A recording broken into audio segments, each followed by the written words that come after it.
All right, so this video lesson is on arithmetic sequences, and what I'm looking for you to be able to do at the end of this part of our unit, it's 1/4 of our unit, is to be able to identify when you see a sequence of numbers, is it arithmetic? And then find the terms, find subsequent terms or the terms that come later in an arithmetic sequence using the numbers. Find terms using what's called the rule. Write the explicit formula and write both parts of the recursive formula. So you kind of have 5 things that I'm going to want you to be able to do on a quiz or a test. And they're all related. So it's not terrible. Well, nothing's terrible because math is actually super fun. All right. So this is a little bit of a review because we talked about this a bit last time we met. But just to pull it all back together, a sequence is any ordered set of numbers. And there are 2 kinds. There are finite and infinite. And if it has 3 ellipses here, that means it goes on forever, or it's an infinite series.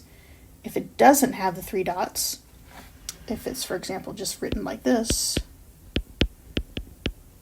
then it's a finite sequence, and it just has 4 terms in that case. Some kinds of sequences have a nice rule to describe the nth term. And it's another important part of this is this thing called the nth term. And we define it as the general term, which just means A is some kind of arithmetic sequence described by a rule, and the variable is n. And so n, the thing that changes or varies, is how far along the sequence you are. And that hopefully will become more clear as you practice it.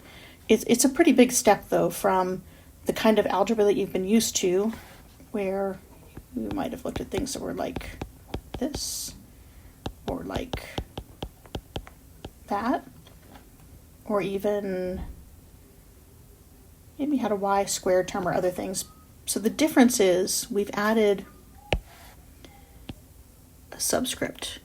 It's called a counting variable. If you have done any coding, this is what your for next loop or your sequence encoding would use.